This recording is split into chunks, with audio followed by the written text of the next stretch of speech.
Assalamualaikum warahmatullahi wabarakatuh. Kenalkan, saya Farin, saya dari AKP 2B. Di sini saya akan menjelaskan terkait siklus pemasukan dan siklus pengeluaran pada Sambas Jaya Mart.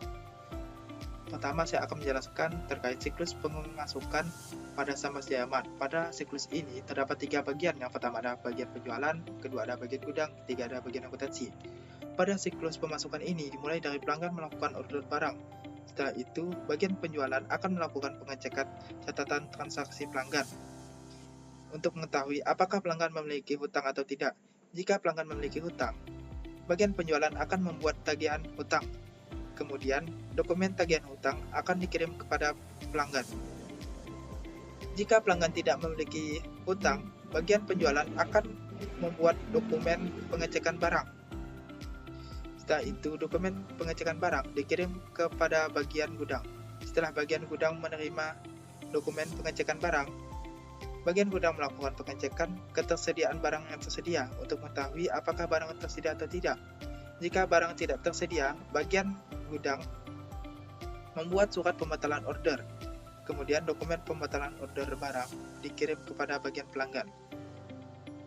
Jika barang tersedia, bagian gudang akan membuat surat tagihan pemesanan. Kemudian, dokumen tagihan pemesanan akan dikirim kepada pelanggan dan juga kepada bagian akuntansi. Setelah pelanggan menerima dokumen tagihan pemesanan, pelanggan melakukan pembayaran via bank. Setelah itu, pelanggan mengirimkan dokumen bukti pembayaran via bank kepada bagian penjualan. Kemudian, bagian penjualan menduplikasi bukti pembayaran. Setelah itu, dokumen bukti pembayaran dikirim kepada bagian akuntansi.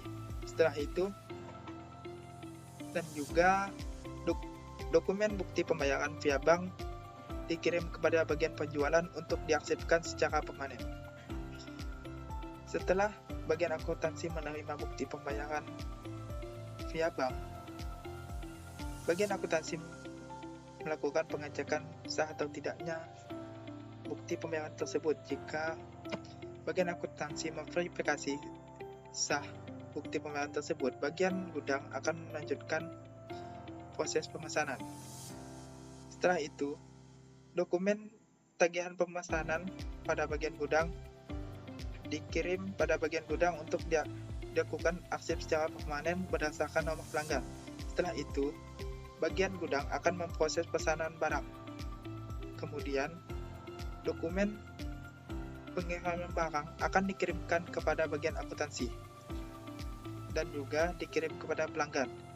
Setelah itu, dokumen pengiriman barang pada bagian gudang dikirim untuk melakukan arsip secara permanen berdasarkan nomor pelanggan, dan juga dokumen tagihan pemesanan dilakukan juga arsip pada bagian gudang untuk dilakukan arsip secara permanen berdasarkan nomor pelanggan. Selesai bagian siklus pemasukan pada Sambas Jaya Mart. Kita lanjutkan untuk siklus pengeluaran Sambas Jaya Mart. Pada bagian siklus pengeluaran Sambas Jaya Mart ini terdapat 4 bagian. Yang pertama ada bagian gudang, kedua ada bagian keuangan, ketiga ada bagian pemasok, dan keempat ada bagian akuntansi, yang dimana dimulai dari bagian gudang. Proses dimulai dengan pemeriksaan stok barang yang mencapai titik pemesanan. Kemudian, bagian gudang mencari stok barang yang mencapai titik pemesanan. Setelah itu, bagian gudang mengirimkan dokumen permintaan belanja kepada bagian keuangan dan juga bagian akuntansi. Dan juga, bagian gudang menyimpan dokumen permintaan belanja pada arsip bagian gudang. Setelah bagian keuangan menerima dokumen permintaan belanja, bagian keuangan membuat surat permintaan barang. Kemudian, dokumen permintaan belanja disimpan pada arsip 1 bagian keuangan. Setelah itu, dokumen permintaan barang dikirim kepada bagian pemasok. Setelah bagian pemasok menerima dokumen permintaan barang, bagian pemasok memproses pesanan dan membuat nota tagihan. Kemudian, dokumen permintaan barang dan slip pengepakan dikirim kepada bagian gudang, dan juga nota tagihan dikirim kepada bagian keuangan.